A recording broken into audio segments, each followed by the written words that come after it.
Welcome to Literary Journeys with River. Today we continue with the fourth book of the Harry Potter series, Harry Potter and the Goblet of Fire.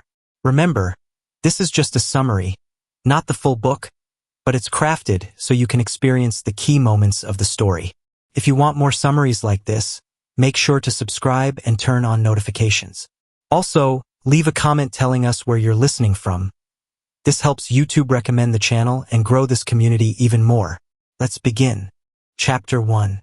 50 years ago, in the quiet village of Little Hangleton, the wealthy Riddle family was found dead in their mansion without any signs of violence. Frank Bryce, the gardener, was arrested but later released when the coroner's report revealed no cause of death. Years later, now elderly and isolated, Frank still tends the grounds of the now-decaying house, a place shrouded in local legend for its ominous atmosphere.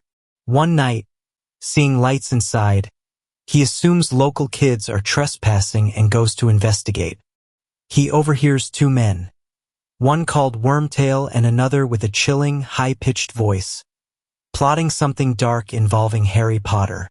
Horrified, Frank listens as they discuss murder, magic, and a strange creature, a giant snake. Before he can flee, he is discovered by the figure in the chair, Lord Voldemort, and killed by a curse. Hundreds of miles away, Harry wakes up in terror. Chapter 2. Harry wakes in the middle of the night at Privet Drive, panting and with his lightning-shaped scar burning. Confused and alarmed, he tries to remember the dream. He saw Voldemort and Wormtail plotting alongside a snake, planning a murder and speaking his name. Though the details are hazy, the dream leaves him with a strong sense of imminent danger. Unsure of what to do, Harry hesitates to tell Hermione or Ron, fearing they'll think he's overreacting, and dismisses the idea of writing to Dumbledore since he doesn't know how to reach him during the holidays. Then he remembers Sirius, his godfather and the only adult he truly trusts. He decides to write him a letter, mentioning the pain in his scar but leaving out the dream. With the sky beginning to lighten and Hedwig still away, Harry prepares the letter and waits for her return to send it. Chapter 3. During a quiet and tense breakfast with the Dursleys, Harry receives a letter from Molly Weasley inviting him to stay at their home and attend the Quidditch World Cup final. Uncle Vernon is irritated by the stamp-covered letter and the confusion it causes the mailman, and hesitates to grant permission. Determined to go, Harry subtly mentions his godfather Sirius, unsettling Vernon. Fearing Sirius might think they're mistreating Harry, Vernon grudgingly agrees. Soon after, a tiny owl arrives with an enthusiastic note from Ron, warning Harry they'll pick him up with or without permission. Excited, Harry quickly sends his acceptance and also prepares a letter for Sirius via Hedwig, explaining his concerns about the scar and sharing his new address. Relieved to escape the Dursleys, he enjoys a slice of cake, looking forward to the magical adventure ahead and momentarily putting Voldemort out of his mind. Chapter 4. As the Weasleys' arrival nears, tension fills the Dursley household. Aunt Petunia watches nervously from the window, Dudley fears being cursed, and Uncle Vernon demands the visitors dress normally. Though anxious about how they'll show up, Harry eagerly awaits them. At 5 o'clock, instead of a car, the fireplace explodes. Fred, George, Ron, and Mr. Weasley appear via Floo powder, causing chaos by destroying the fake electric fire. The Dursleys are horrified. Fred and George head upstairs to get Harry's trunk while Mr. Weasley tries to be polite, though his fascination with Muggle objects betrays him. Before leaving, Fred drops some magical candy, and Dudley eats one. His tongue grows uncontrollably, sparking panic. The Dursleys scream. Mr. Weasley tries to help, but only makes things worse. Harry says his goodbyes and vanishes in a swirl of green flames toward the burrow. Chapter 5. Harry arrives at the burrow via Floo powder, crash landing in the Weasleys' kitchen and greeted by Fred and George, who reveal he just tested a new invention, the Tung Toffee. He meets Ron's older brothers, Bill and Charlie, who contrast with the ever-serious Percy. Mr. Weasley is furious when he learns Fred and George gave magical sweets to a Muggle child, leading to a heated family argument made worse by the twins' secret business plans. Hermione and Ginny arrive, and the group heads up to Ron's room, where Harry sees firsthand the mayhem caused by Weasley's wizard wheezes. Later, during a garden dinner, Percy boasts about his ministry job, while the family discusses preparations for the Quidditch World Cup. Amid the laughter, delicious food, and family chatter, Harry feels truly content, though he keeps quiet about his recent disturbing dream and the pain in his scar. Chapter 6. Before dawn, Harry, Ron, Hermione, and the Weasley twins wake up to begin their journey to the Quidditch World Cup.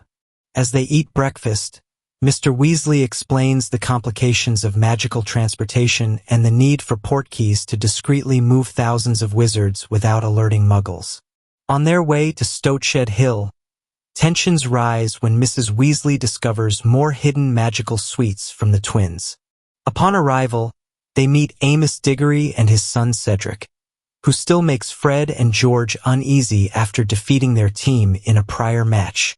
After a brief chat, they all touch an old boot, the disguised portkey. Within seconds, Harry feels a magical pull at his navel and is transported to another location, experiencing the strange sensation of portkey travel. They land in a heap, marking the start of their day at the World Cup grounds, where excitement and magic already fill the air.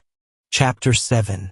Upon arriving at the Quidditch World Cup campground, Harry and the group encounter confused Muggles like Mr. Roberts, whose memory must be repeatedly modified due to the influx of magical activity. Mr. Weasley struggles to appear Muggle-like as they set up their tent without magic, despite its cozy, spacious interior. Exploring the area, Harry, Ron, and Hermione discover magical cultures from all over the world, kids sneaking magic, and decorations showing support for Ireland and Bulgaria. They run into friends like Seamus Finnegan and Dean Thomas and purchase souvenirs and omnoculars. Fred and George make a bold bet with Ludo Bagman. Percy tries to impress his boss, the stern Mr. Crouch, who arrives with news about a top-secret agreement at Hogwarts. Tensions rise between Bagman and Crouch over event security and the mysterious disappearance of Bertha Jorkins, all while thousands of witches and wizards enjoy the festive atmosphere. The excitement builds as tournament details are revealed. Chapter 8. Harry and the Weasleys cross the forest to the massive Quidditch World Cup stadium, where they're seated in the VIP box. Each team presents its mascots. Bulgaria brings Vila, whose stunning beauty enchants the crowd, while Ireland sends in leprechauns that shower golden coins. Ludo Bagman serves as the energetic commentator as the players take the field. Harry is amazed by the incredible speed and skill on display, especially that of Victor Krum, Bulgaria's young seeker. The match is fast-paced and intense, filled with thrilling plays, dramatic tumbles, and brutal fouls, including Krum's broken nose. The magical mascots cause chaos in the stands, but the game rages on. Despite being injured, Krum catches the snitch, ending the game at 170 to 160 in Ireland's favor. Though Bulgaria loses, the crowd roars with admiration for Krum's talent, and Harry is left awestruck by the unforgettable spectacle. Chapter 9.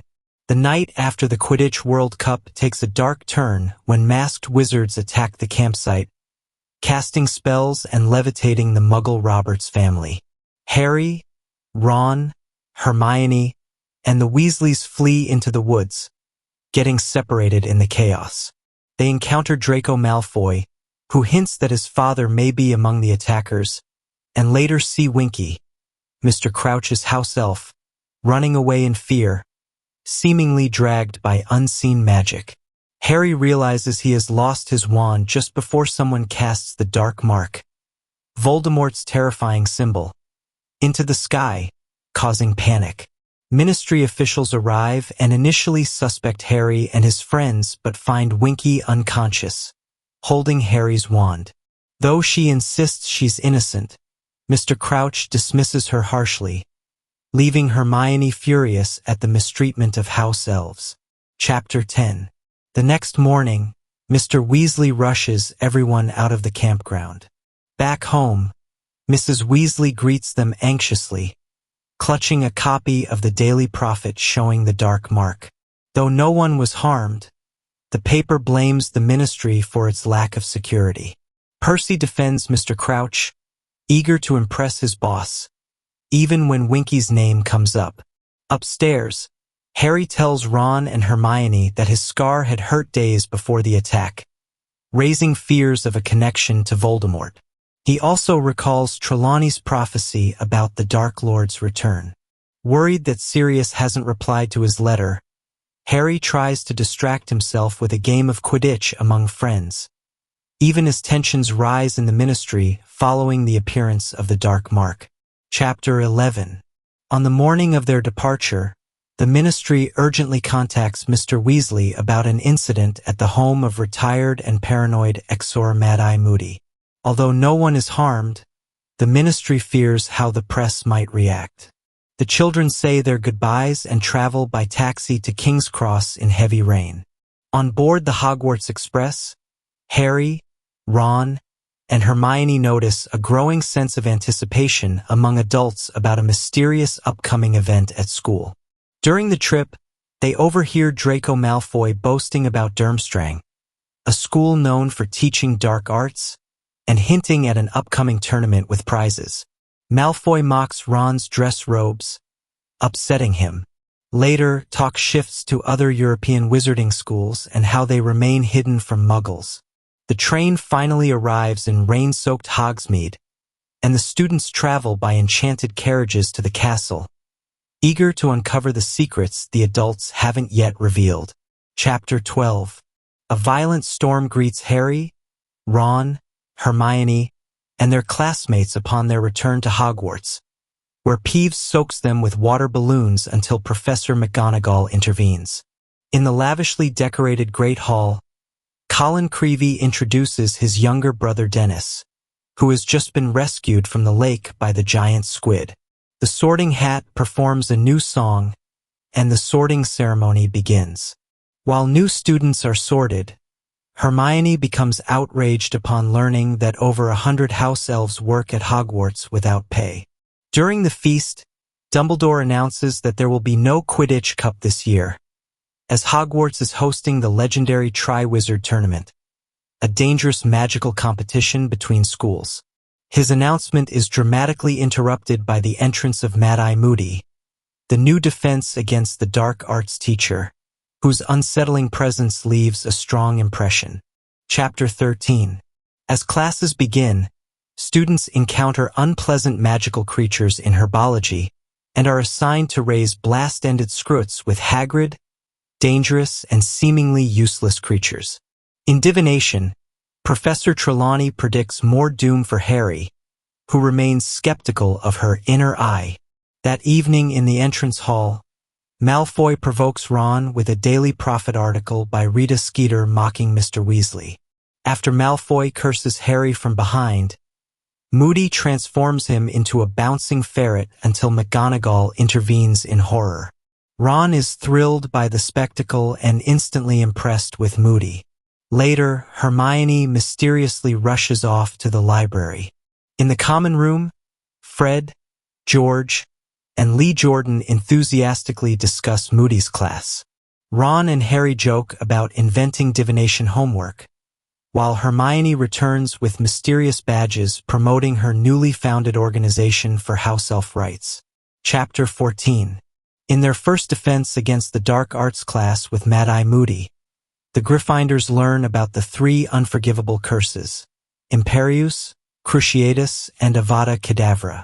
Moody demonstrates them on spiders, leaving the class shocked.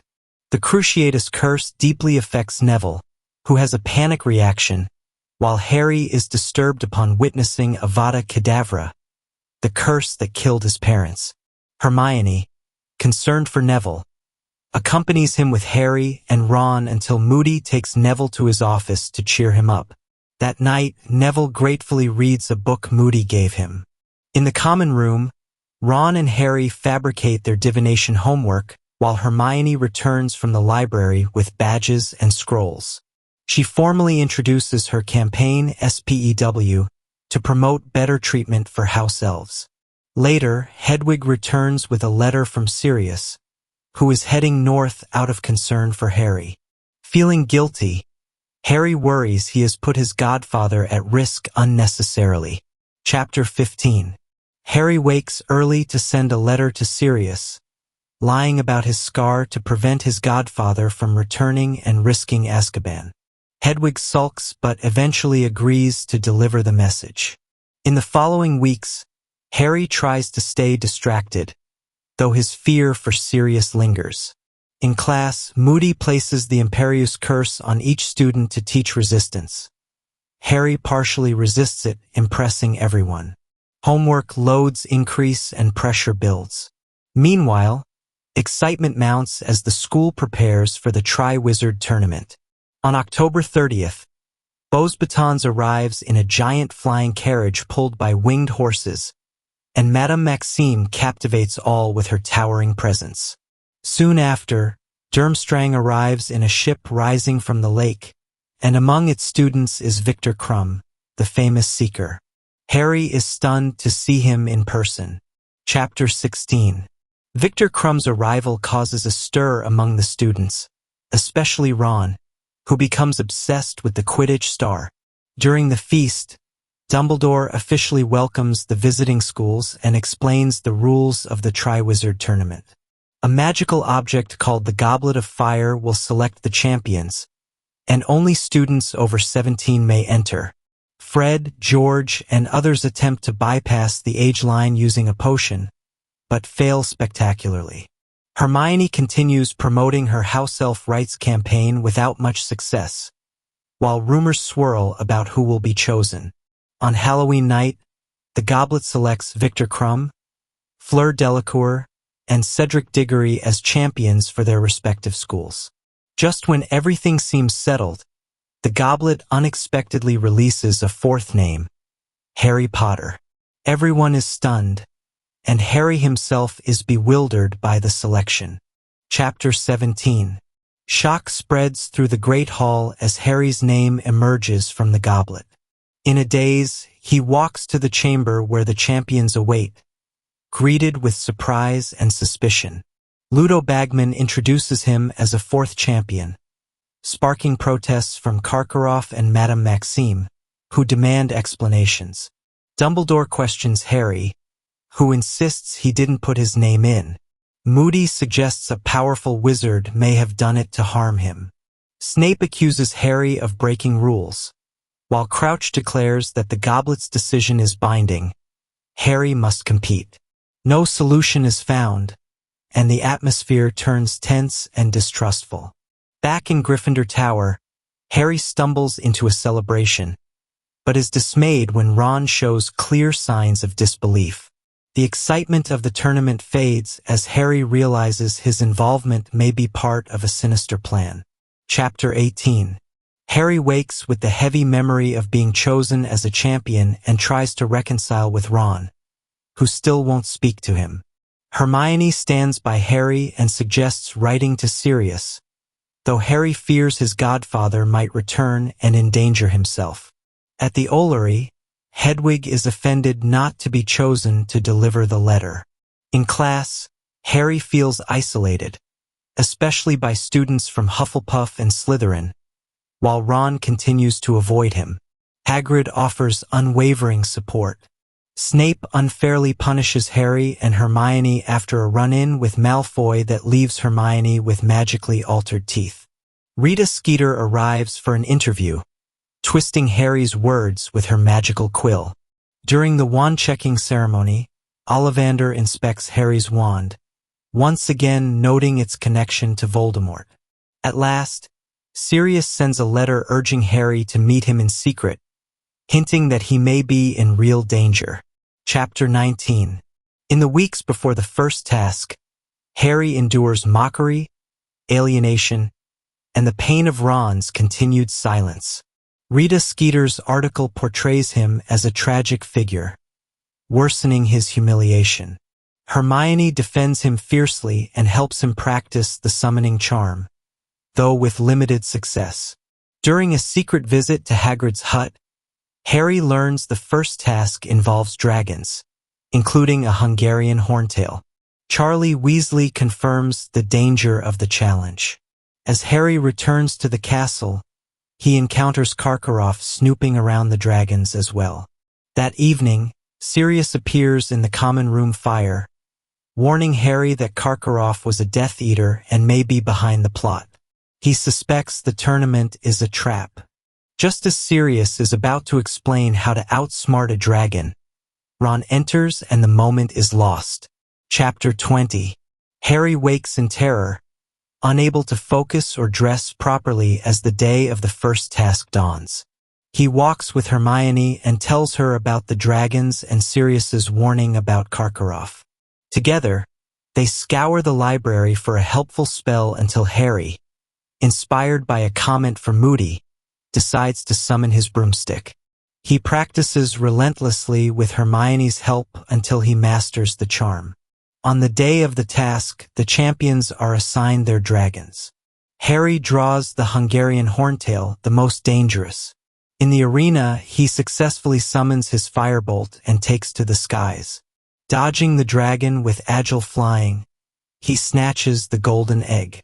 Though injured in the shoulder, he emerges victorious. His score ties with Crumbs, and Ron, impressed, finally reconciles with Harry, mending their friendship. Chapter 21. After the first task, Harry writes to Sirius to recount his triumph, while Hermione expresses concern over what might come next. In the common room, their housemates throw a party with food smuggled from the kitchens. When Harry opens the golden egg, it emits an ear-splitting screech. Curious about the food's origin, Hermione leads Harry and Ron to the kitchens, where they meet Dobby and Winky. Dobby now works freely at Hogwarts and proudly accepts a small wage. Winky, recently dismissed by Mr. Crouch, sobs uncontrollably and remains fiercely loyal to her former master. Hermione is encouraged by Dobby's example and sees hope for elf liberation, though Winky remains despondent. Ron is amused but somewhat sympathetic. They leave the kitchen with armfuls of food, laughing, while Hermione becomes even more committed to her cause. Chapter 22. Professor McGonagall announces that the champions must open the Yule Ball with a dance partner. Harry panics at the thought of asking someone out, and he and Ron find that finding a date is harder than expected. Fred easily asks Angelina.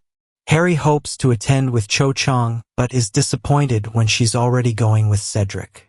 Dejected, he returns to the tower. Ron fails spectacularly when he awkwardly invites Fleur Delacour. Hermione cryptically reveals that she already has a date, leaving Ron confused and jealous. In the end, Harry asks Parvati Patil, who agrees and finds a date for Ron, her sister Padma. As the castle transforms for the upcoming ball, adolescent jealousy, insecurities, and excitement build, and Harry begins to realize that emotional challenges can be just as daunting as the dragons of the tournament. Chapter 23. With snow blanketing Hogwarts and students enjoying the holiday break, anticipation for the Yule Ball peaks. Nervous but prepared, Harry attends with Parvati Patil, while an uncomfortable Ron escorts her sister Padma. The Great Hall is transformed with lights, music, and round tables. Upon arrival, Harry and Ron are stunned to see Hermione as Victor Crumb's date. She is radiant and unrecognizable. Ron becomes hostile out of jealousy. During the feast, Dumbledore shares strange anecdotes, and Madame Maxime dodges questions about her giant heritage after Hagrid admits his. The champions lead the first dance, and the ball continues into the evening. Ron eventually argues with Hermione, who leaves in frustration.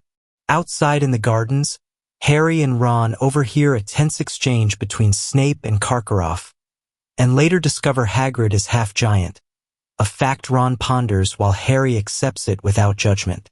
Chapter 24. After the ball, Hogwarts is shaken by an exposé from Rita Skeeter revealing that Hagrid is a half-giant and painting him as dangerous. The backlash causes Hagrid to withdraw from teaching, replaced by Professor Grubblyplank, who charms students with a unicorn lesson.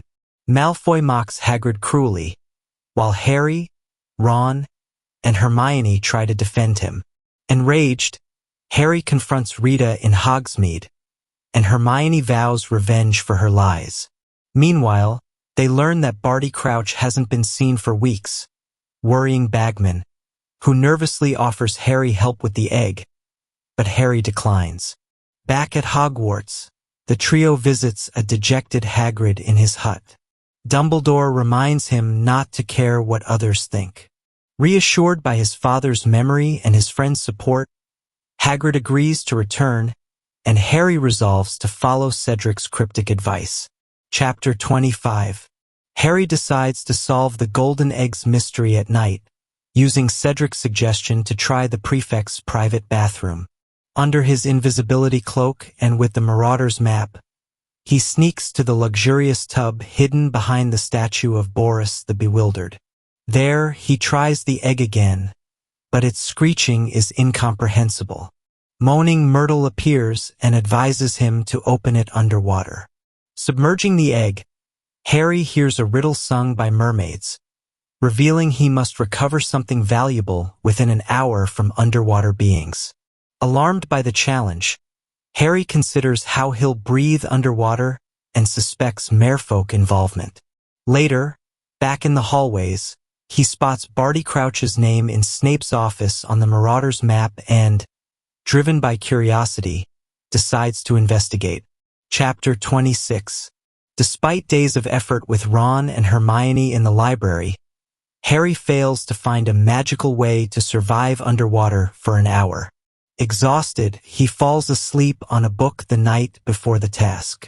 Dobby wakes him just 10 minutes before it starts and gives him gillyweed, which allows him to breathe underwater. In the lake, Harry discovers the hostages tied to a statue in the Merpeople's village. Ron, Hermione, Cho, and Fleur's sister. He frees Ron but refuses to leave the others behind. Cedric rescues Cho, and Krum takes Hermione, but Fleur doesn't arrive. Harry decides to save her sister as well. Back on the surface, the judges reward his moral decision to protect all the hostages, and Harry earns 45 points, tying with Cedric for first place. Chapter 27. After the second task, Ron begins to enjoy the attention and embellishes his role before settling on the truth. Meanwhile, Rita Skeeter publishes a scandalous weekly article implying Hermione is toying with both Harry's and Krum's affections, leading to teasing, especially from the Slytherins. In Potions, Snape uses the article to humiliate Harry and Hermione, even brandishing Veritaserum as a threat. Later, Harry witnesses a tense conversation between Karkaroff and Snape, during which Karkaroff shows something alarming on his arm. That weekend, Harry, Ron, and Hermione meet Sirius, disguised as a dog, in a cave with Buckbeak. Sirius shares his suspicions about Crouch, recounts his ministry career, his son's trial, and the mysterious case of Bertha Jorkins. The discussion raises doubts about many individuals connected to Hogwarts. Chapter 28.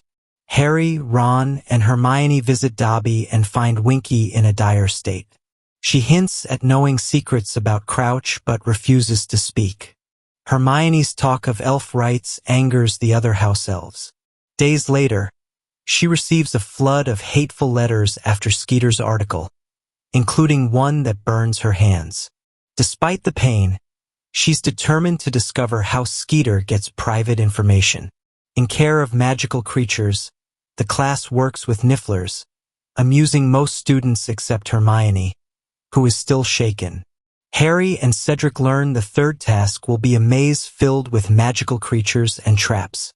Later, Harry speaks with Krum but is interrupted when a delirious Barty Crouch appears and begs to see Dumbledore.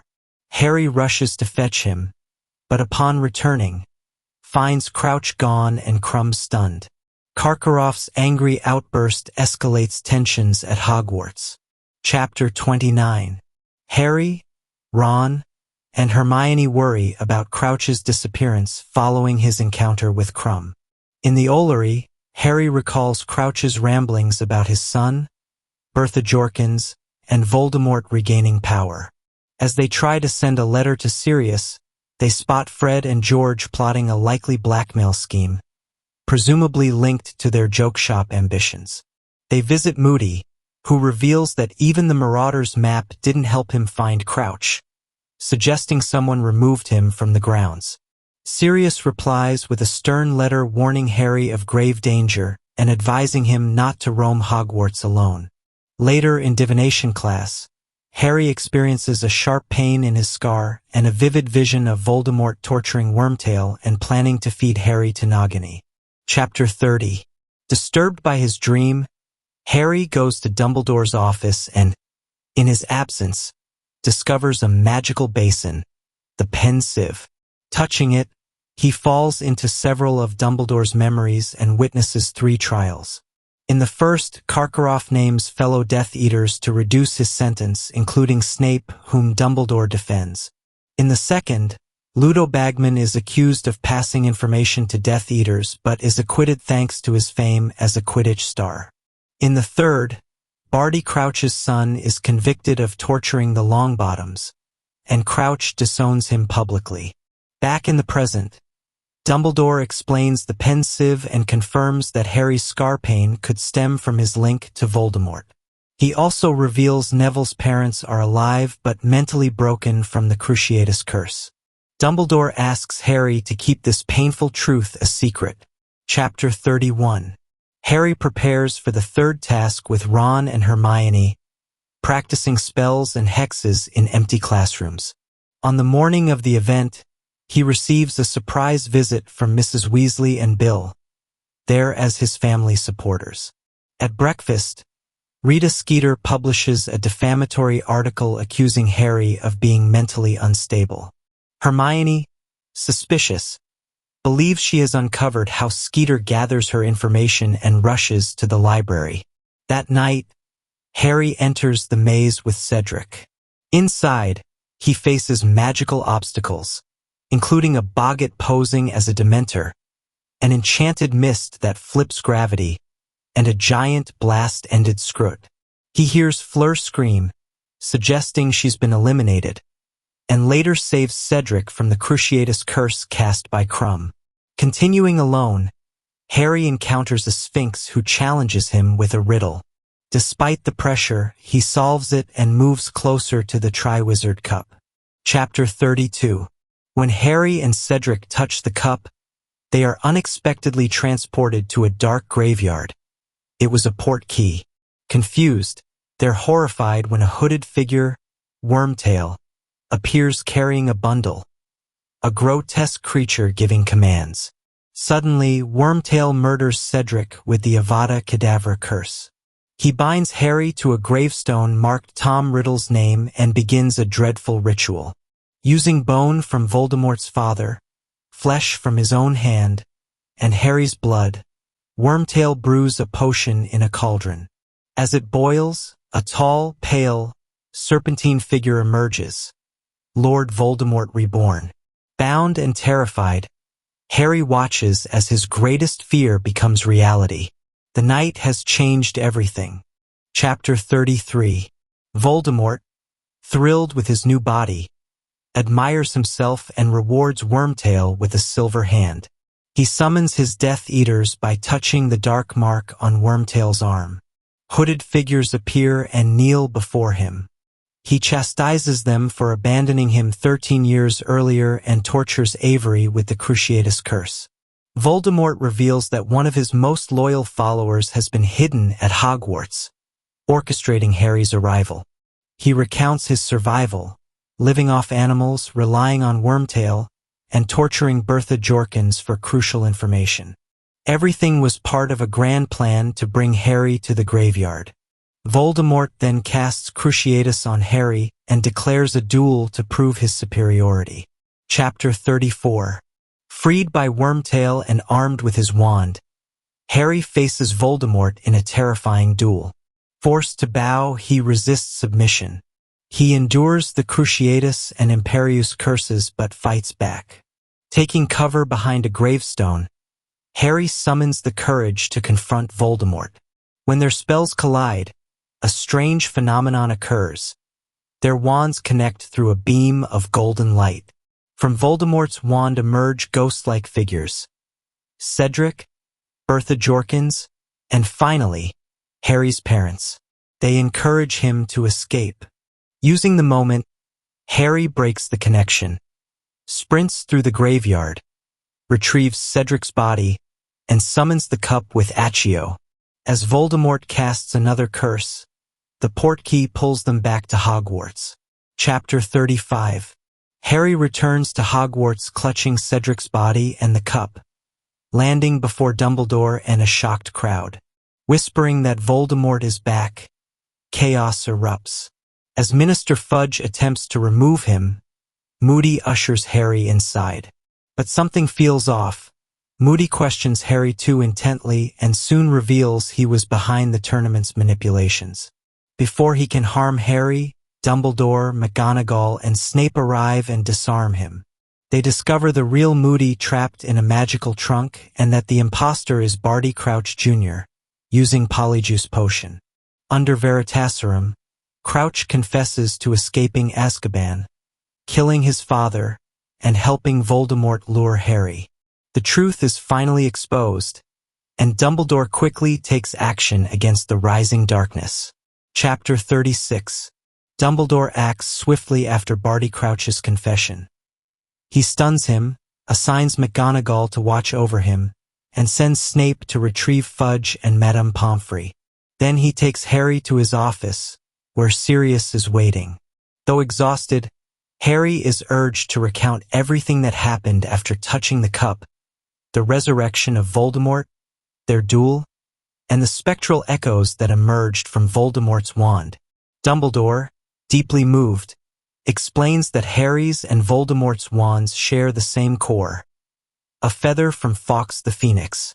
After finishing his tale, Harry is taken to the hospital wing, where Ron, Hermione, and Mrs. Weasley greet him. The care of his friends, Sirius's presence, the healing tears of Fawkes, and Dumbledore's protection provide Harry with some comfort. Finally, he drinks a dreamless sleep potion and drifts into peaceful rest, momentarily free from pain. Chapter 37. The next morning is somber as Harry meets the Diggorys, who, rather than blame him, thank him for bringing back Cedric's body.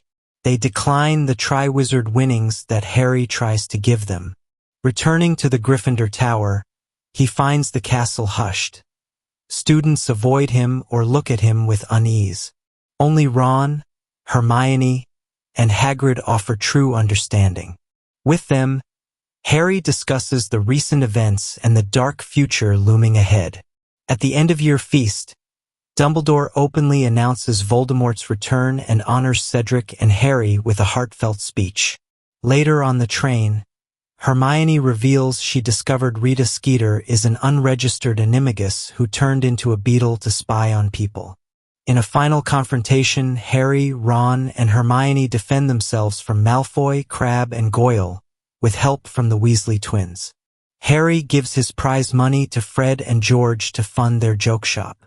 With hope in his heart and a clear sense of what lies ahead, he prepares to face whatever comes next. And that brings us to the end of Harry Potter and the Goblet of Fire, the moment when everything changes and darkness becomes impossible to ignore.